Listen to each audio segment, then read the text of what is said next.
My name is Robert Cage. I am from Boulder, Colorado, not the little ones on the trail. And I lead people into bad weather for a living. Survival instructor and tracker, I teach folks how to sleep outside without dying, how to find what was there yesterday and where it will be tomorrow. I cook for my students too, when I can. It calms them down. You'd be amazed what a hot pot of venison chili can do for morale after your canteen freezes to your jacket. This is not a ghost story, it's a confession. I'm putting this on record because the longer I stay quiet, the more it feels like I'm the only reason those things will come back. We were in Michigan, Upper Peninsula.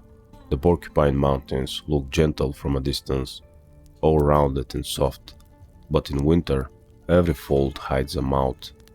Snow was thin the first day, crusted by the wind. By the second, drifts packed into the spruce like white surf. The idea was 3-night course, tracking and winter moving, cold weather shelter building, route finding under low visibility. A beginner intermediate group, 6 people. I will use first names. Tanya, quiet, a paramedic who doesn't brag about it. Mike, 40-something, construction, laughed too loudly at things so you knew when he was afraid. A couple, Louis and Erin, newer to the outdoors but with good attitudes, and 2 college brothers, the kind who sign up to see if they're tougher than their friends, Caleb and Jonah. I had one assistant instructor with me, Beck, good man. I trusted him like I trust my boots. We hit trail under a sky the color of gunmetal, wind lacing through the hard woods. Everything creaked. You know that hollow sound maple bark gets at 20 degrees with a stiff breeze? Like a church door opening from the inside. We moved slow, teaching as we went, boot spacing, using the lance contours to break the wind rather than fighting it. Reading sign not only in the obvious print scat scrapes, but in the way the snow lies wrong, as if a shoulder brushed it from beneath. I'd run versions of this exact course in a dozen places, including parts of Michigan. I'd heard the stories. That's part of why people hire you in certain corners, because you're not from there, so you won't laugh at what they say in bars after 2 bourbons. The dogman, upright wolf, long arms, human, intelligent eyes. I've heard every version, 7-year cycles, Wexford County Patrolman, the Gable film. Folklore sticks to the UP, better than snow. Usually it's kids scaring kids, or adults who miss being kids. I keep the stories in my pocket for the campfire and tell them like jokes. That was before. Day 1 ended at a sheltered saddle out of the wind. We cut down spruce boards for sleeping platforms, and I showed them how to lace a roof with a ridgeline and a tarp so the wind takes off instead of chewing it. I cooked, because when I don't, I pace. The chili smelled like winter should smell, and thick coffee pushed the cold out of our fingers. They told me about themselves, careers that didn't matter out there, troubles that did. I let their words fall into the black between trees and didn't answer the question in everyone's eyes. Will we see wolves? Will we see something worse? I started the next morning, earlier than the sun. Bake woke me by touching my boot. He knows better than to grab an arm. He pointed without speaking. The light was the kind that never arrives, soft gray leaking in so slowly you wonder if your eyes broke. It was enough to see what we'd missed in the dark while we slept. Tracks. Now listen. Wolves lay down the neatest prints in the woods. 4 toes, a triangular path, nails that etch the snow like reeds dragged through silt. Coyote looks like wolf, but smaller footprints, single file on crust, efficient as a sentence. Dogs meander, nail heavy and sloppy unless they are working. These weren't tidy, they were big. I've seen a timber wolf print beside a man's hand, and this was bigger. The gait was wrong too, that bothered me first. Long spaces between certain steps, almost as if the animal had taken 2 strides on 4 legs and then 1 on 2. Then thought better of it and returned to 4. The snow told a story, but this storyteller stuttered. Another set paralleled the big trail, offset by 3 feet, smaller but same foot shape, narrow, long nails like claws that don't quite retract.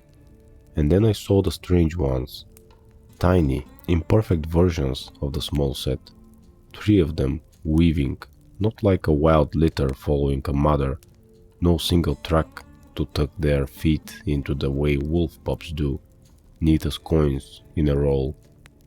Those moved with bursty energy, sometimes crowding into each other, so you saw double prints kissing, sometimes hopping tiny kicks. And they'd been close enough to our tarp shelter to scatter the frost from the edges where the warm air leaked. That's when I knew it wasn't just big and small. There were little ones. I swallowed the old stories like a pill. Beck squatted, touched the edge of one print with a finger. He didn't look at me, just cocked his head like he was listening. The trees held still in between wind gusts, and in that hush I heard it, the soft drag of a breath where nothing stood. I didn't tell the group what I thought. I told them what I could prove.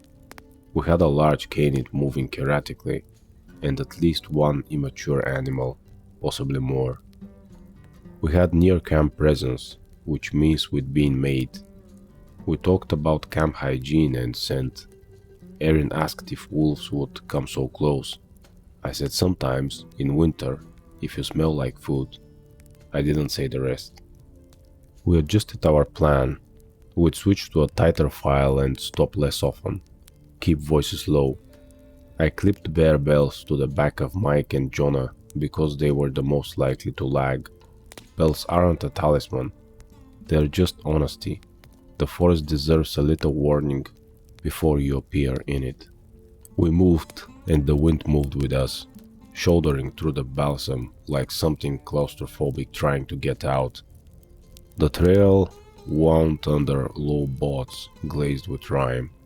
I kept seeing flickers in the timber, shadows that didn't match the trees' angles. That's a nasty trick your head plays when you expect a shape, so I tested myself. Every time I thought I saw a movement, I stood still and counted my heartbeat to 8. If the shadow went on long enough to reach 8, it was real. A lot reached 8. They didn't come close, not then, but they flanked, which is worse. It makes you feel like a sheet of paper with words written on it that you can't read because the page is too close to your face. You know the meaning is there, but you don't have angles. Before noon, Tanya spotted the first hair on the trunk of a birch at shoulder height. Coarse, dark, a grey undercoat. Not deer rub, not bear. Too high for a coyote. The trunk carried 5 shallow parallel marks, half the length of my hand.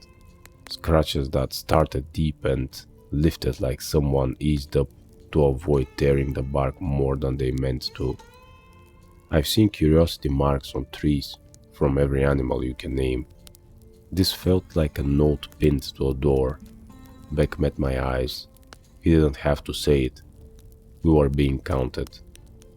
We made a new camp early, 3 hours before dusk, because you don't play games with light in winter. A little depression behind a knob of rock broke the wind. We set the tarps low and layered boards thick. Then I put everyone to work with purpose. Busy hands are clean minds. Erin and Louis gathered standing dead. The brothers learned how to cheat a fire out of damp wood. Mike took instruction well when it was physical. He looked straight through me when it got quiet. While they worked, I used the time. trip line at chest height around camp made of fishing line and spare bells. Flares at two corners. Bear spray puffed against a handkerchief and tied in one place where the wind would take it. Light, not heavy, just enough to make curious noises retain curiosity. I showed the group. I explained each step the way I always do. Then I did something I've never done on a client course. I had them inventory weapons out loud. Yes, I carry a sidearm, even where folks wrinkle their noses. I believe in redundancy. Most times it only scares porcupines, but we had tools besides. 2 bear sprays, one 12 gauge I'd packed for wildlife instruction, loaded with slugs, then buckshot. Knives, of course. An old-fashioned air horn because noise is a weapon and sometimes the best one. Beck had a marine flare pistol and 4 extra shells.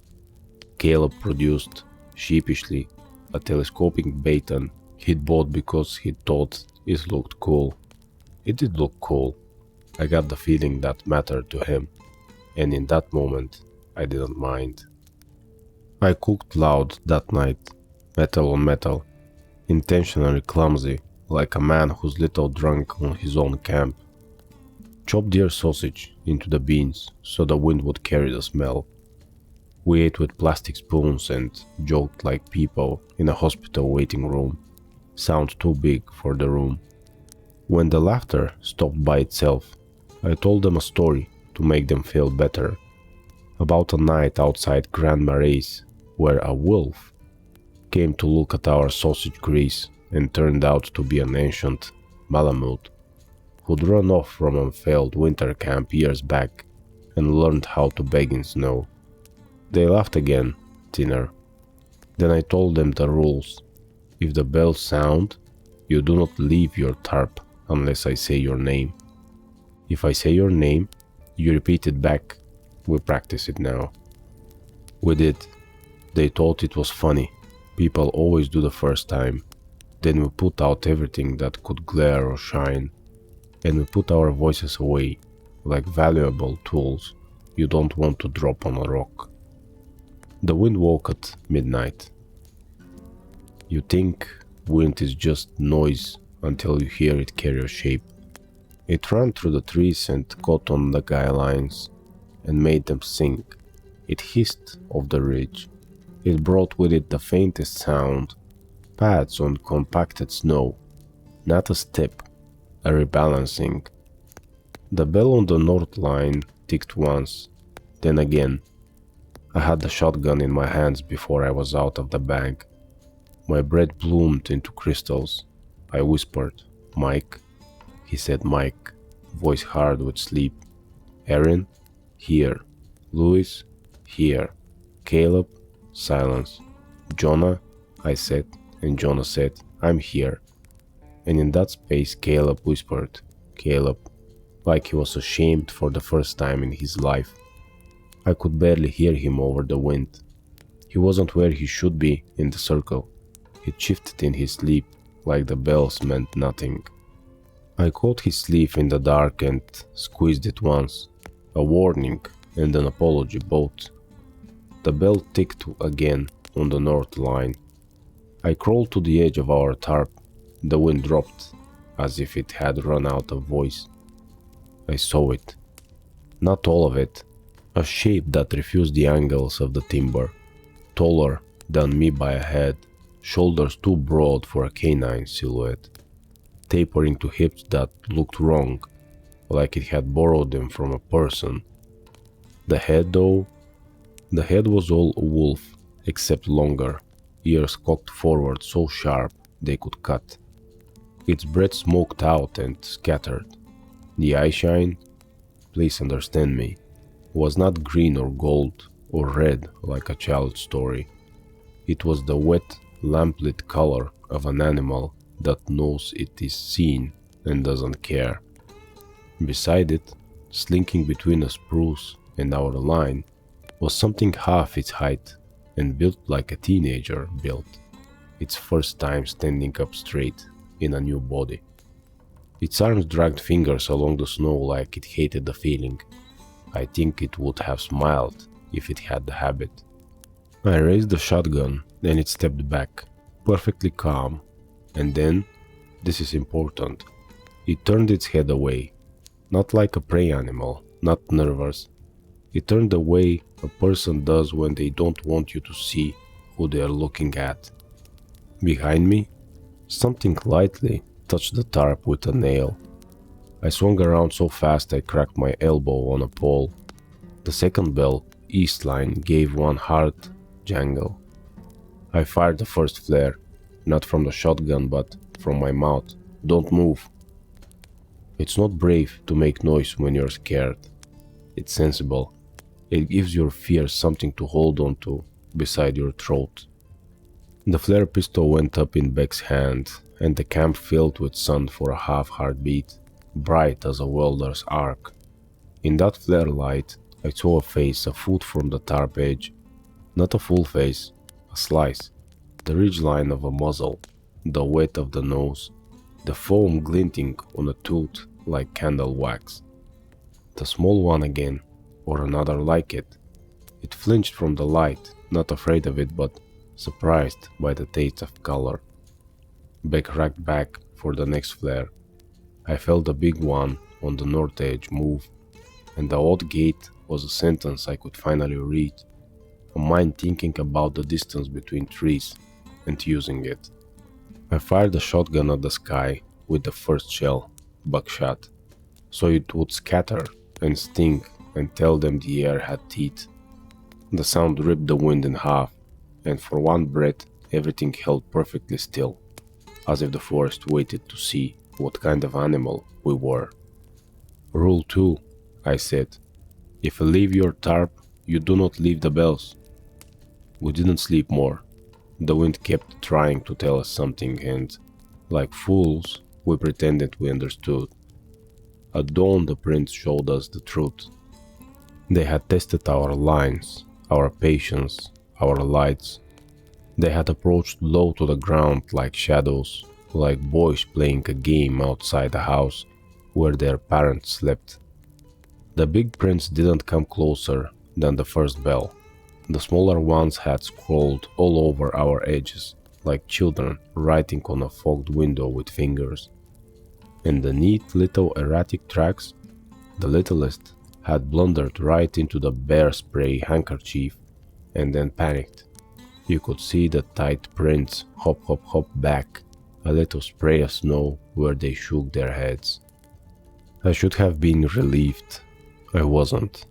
They were learning. We moved that day to get distance.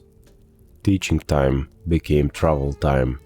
I promised everyone we'd make up the content in the spring when the world had color again. I kept us to the bottoms of the draws where the wind climbed over us and not into us. The ground fell away to a frozen creek, cut with black seams where the water still ran.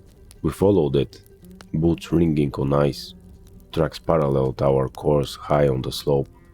We didn't talk about it. We walked like people getting away from a small fire. That will be a big fire soon, but not yet. By late afternoon, the sky dissolved into a single bruise, and the wind turned to a steady thing. You could feel it in your teeth. I called a halt at our old trapper cabin I knew would be around the bend. A state-sanctioned shelter. One of those places you tell yourself is there for emergencies, and then argue with yourself about whether your situation qualifies. I decided it did. We needed walls. The cabin was a rectangle of old pine with a door that stuck. The window had been replaced with plexiglass 10 years ago, scratched by God knows what. Inside it smelled of smoke and mittens. A logbook lay on a shelf. Most entries were the usual. Saw a fox, caught a whiff of bear. My girlfriend said yes. I flipped through with that guilty camp, church feeling. Then I saw the page, a drawing of something like a wolf, with arms too long, hands too, what? Not paws? A little scribble of 4 smaller shapes behind it and, under them, the word borrowers. The date was 2 winters ago. The name was smudged. I shut the book. We layered the cabin with heat, the way you layer your body. First a small fire to persuade the air, then a larger one to convince it, then a steady feet to keep it. People told differently. Tanya, the paramedic, came back slow and quiet. Mike got loud again, cracking jokes about wolves ordering DoorDash. The brothers bounced, full of useless motion that good men channel into chores. They chopped wood until I made them stop so they'd still have hands the next day. Erin and Louis held on each other's sleeves when they thought I wasn't looking, and I loved them for it. I posted watches and sat with each person for 10 minutes on their shift to keep their heads straight. On mine, Beck sat with me and didn't say anything at all. We heard them before midnight, the scratching, light at first, then more confident. Not on the door, on the cabin corners. If you ever want to know what it feels like to be bait, sit in a wooden box while something walks around it, tracing the edges.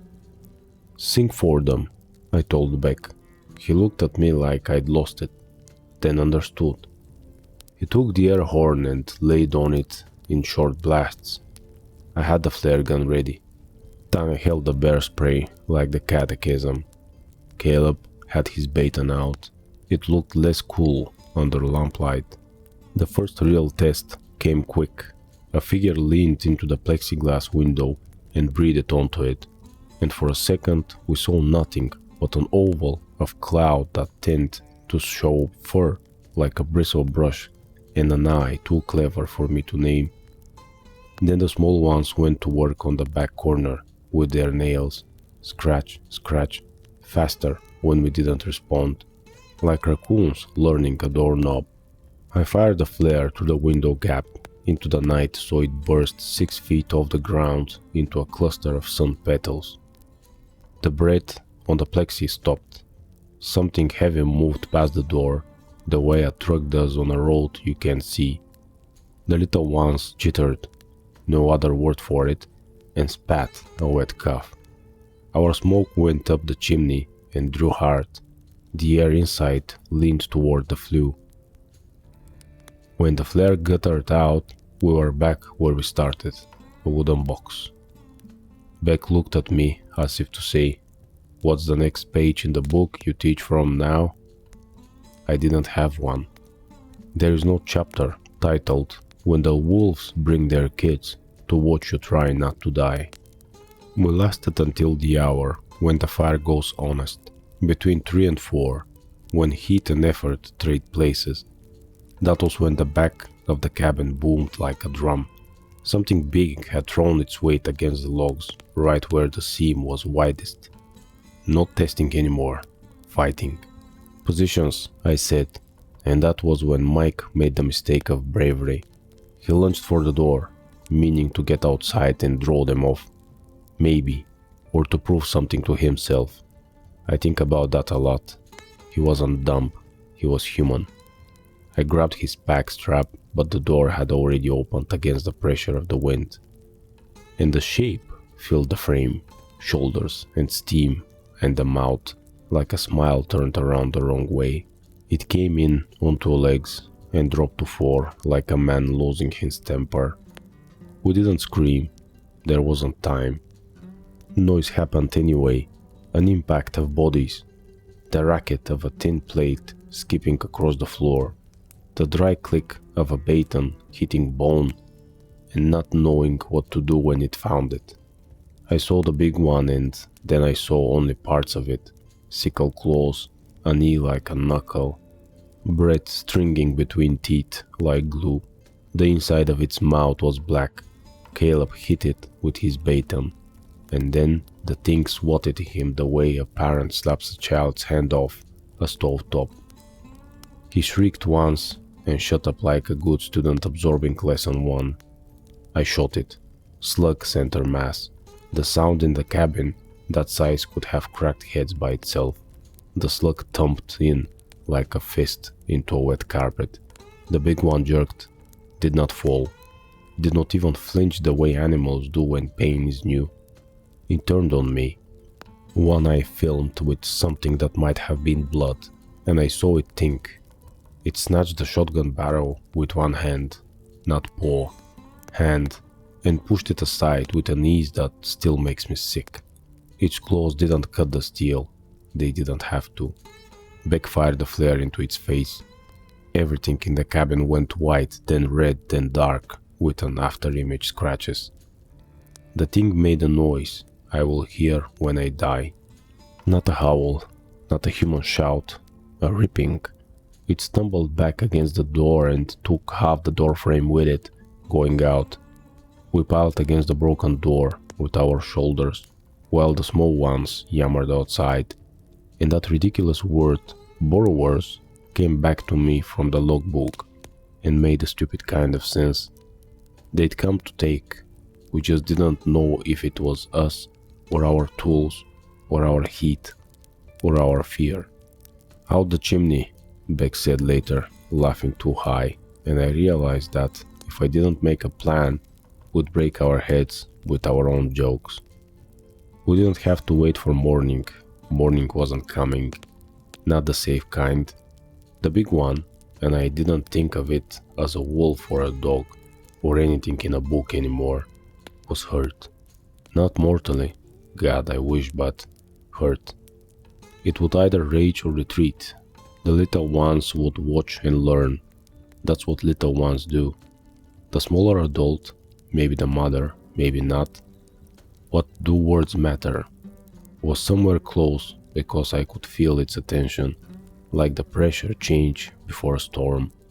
We had to move, but how do you break contact when you're inside a box and the things outside run as fast as a thought? You do something you can teach in a class.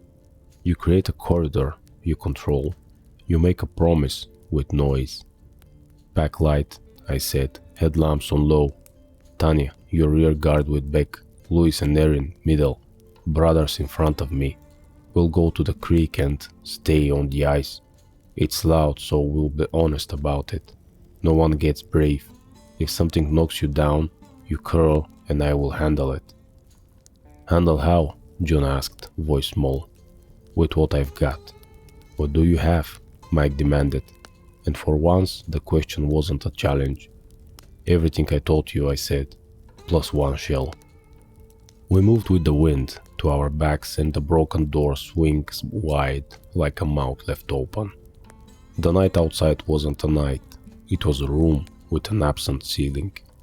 Our lamps made tunnels through it. The bells on the lines we'd left at the earlier camp had been playthings. This bell would be our line. The creek ice rang with each step. Ping, ping, a brittle music that chases us forward. The banks held black willow and white bones of alder, and in between the snow rose like foam. I picked the ice because the big bodies would hate it. No perches for those long arms, no place to lean. I was right. I heard them pace us in the trees and then, frustrated, drop to the bank and trot, claws skittering on the crust. The small ones moved better than they should have on the ice, nails digging into bubbles trapped in the clear. One of them slipped and squealed, and the sound woke an old ache in me I didn't know I had. The big one came again, near a bend, where the creek widened and the ice sank lower. I smelled it first, wet dog, if a dog were a river. It came not straight but at a lazy angle like a rule breaker, in school hopping the teachers won't see. I turned toward it and it saw the way I turned and corrected itself. Pleased, and I hated that. It wanted to be seen, learning. It launched. I don't want to say how quick. Quick is for the foxes and falling knives. This was a decision happening with muscles. It hit the ice with its front limbs and let the momentum carry the rest of it forward, claws finding weird perches in the top layer.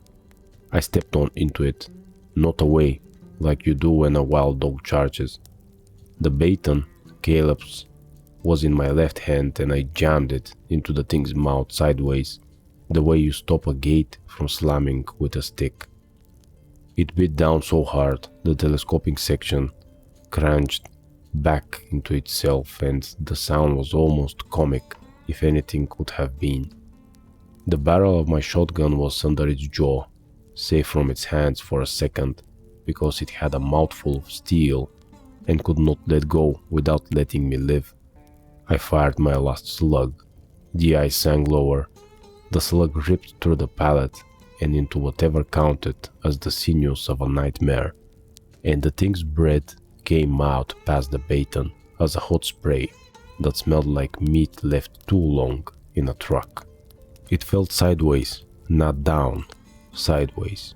Everything it did was more human than it should have been, and that made it worse.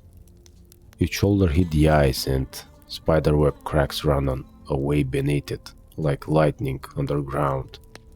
It scrabbled to regain its position and the baton popped loose, and I was left with a stupid piece of metal that wouldn't telescope anymore. I wanted to laugh.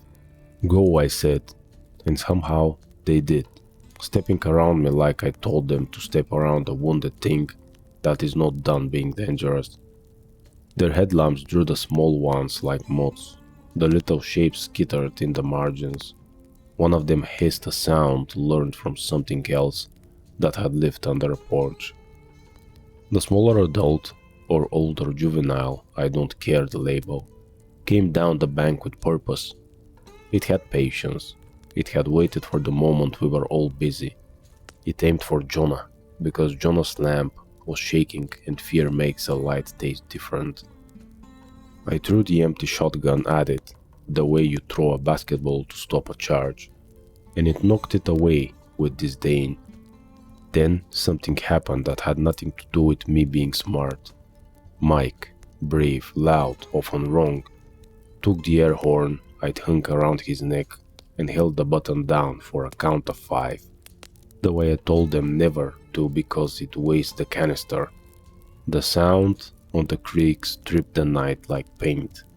The thing faltered, not from pain, but from confusion, because a prey animal had made a sound without meaning. In that falter, Tanya stepped forward and sprayed bear spray, not at it, but into the air where it had to breathe next. She's a paramedic. She knows lungs. The thing shuddered, closed up on itself, not used to air that hurts. Then backfired a flare not above but into the snow at its feet. It didn't blind it, it lit it from below. And something about that, monsters hate seeing what's under them, made it back off, singing to itself in a pitch we felt more than heard. We moved.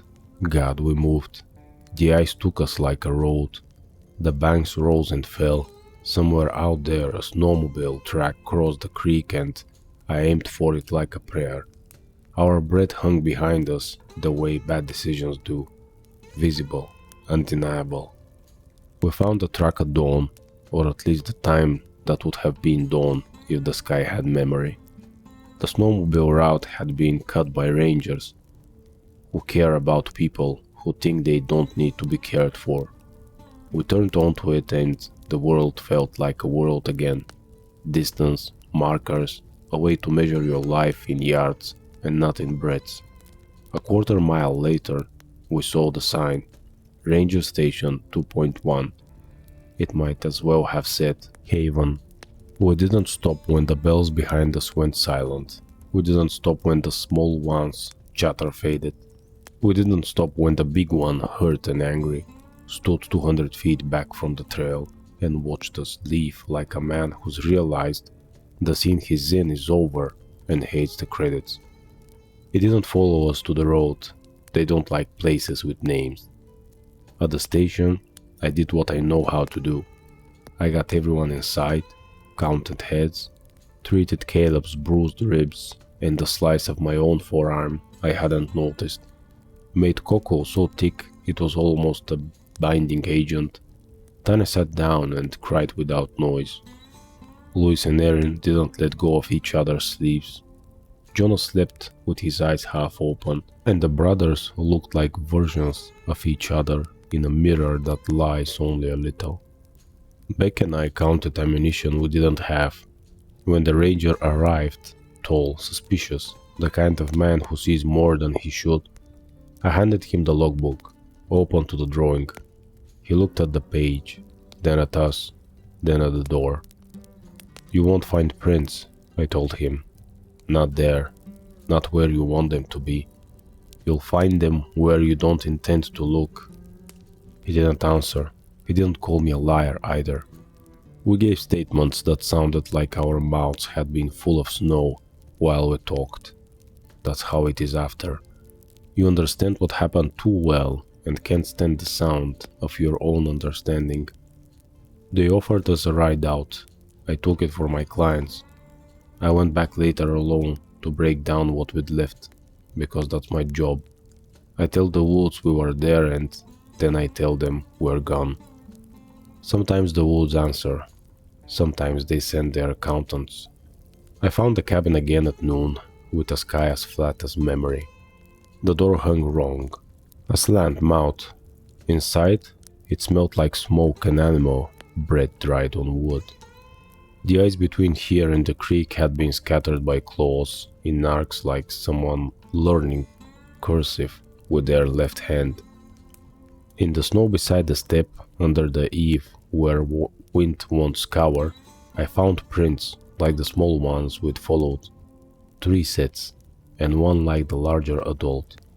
The big one had been there too, not close but close enough to watch. There was something else. You know those old-timers who leave anti-bear nails under windows? 2 of the boards under the window had been lifted from the outside. Not pried like a man, not chewed like a porcupine. Lifted by fingers that don't like splinters any more than we do. Then set back, neat like a student putting a book back on the wrong shelf, but in order. I put the boards back again, wrong side out, because sometimes you send messages with the clumsiest language you have. I packed the broken door the way you pack a wound. Stary strips of cord pitch, a splint of a sapling. I left a pot of beans on the stove, and before you ask if I was feeding them, understand, I was closing the ledger. We brought scent, sound, heat. We brought a lesson, unwillingly. We also brought something a better man might have, respect. I do not confuse the creatures with being scared because I don't want that responsibility. But I know this. We stood where they raised their young. We taught them things. They taught us things we didn't want to learn. Everyone left with something in their hands. Back in Boulder, when I walk under cottonwoods in winter, I sometimes catch my breath thinking I've heard nails on bark. I don't carry the shotgun on grocery runs, no, but I won't hang bells on my pack anymore, not unless I want everyone to know I'm coming. That's for when you want to make friends. We aren't friends. I've had time to catalog the timeline, because that's what an instructor does. Day 1, wind and laughter, ordinary boot prints. Day 2, learning curves, scratched into trees. Night 2, the first test, the bells. Day 3, the box, the breach, the fight, the escape. Day 4, the quiet after, the knowing it's not over because something has learned your name. I've also had time to change my mind about what I believe. When I'm showing a cast of those prints to a new class, I call them unknown canid, because you have to choose your words around people who pay you to teach the world they wish was real. But when I'm talking like this, into a recorder, with the wind at the window, in the empty of a long night in my throat, I'll say what I saw. Dogman. Yes, if you need the dictionary. But that feels like a child's word for a grown thing. They had little ones. That's the part the stories don't love. The stories want a menace that arrives like weather and leaves no mark but footprints. What we found was a family, and the family will fight in a way a storm never will. A family will test your edges with small fingers, while the big one watches. And when you hurt the big one, the small ones will learn that lesson right now. And next winter, they'll be bigger. I'm recording this because I let that group past sign I should have read better. I'm recording this because I fired a slug into a face I shouldn't have had to shoot, and because it didn't stop it, and because that is worse than if it had. I'm recording this because maybe someone will listen with the right kind of ears. If you're going into those woods in winter, go honest. Bring bells if you want the forest to hear you. Bring flares for the moment the story turns red. Bring a friend who will hold the horn down for 5 full seconds when you tell him never to. Bring a paramedic if you can. Don't bring children, not because the woods will eat them, but because the woods already has its own, and they are learning. There are things I didn't tell you. The way the little one sounded when the wind died. The way the big one thought with its head turned, and I saw the exact shape of its refusal to be surprised again. The way the cabin corner marks matched the half length of my hand and left the bark lifting its curls like hair. I'll say this instead. We escaped. That's the word you handed me, and it's mostly true. But escape sounds clean, like a rope slit from your wrists.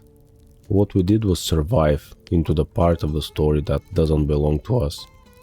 We walked to a road and let the road carry us, and left behind a lesson in a logbook that won't be read by the people who need it. The woods will hold the rest, they always do.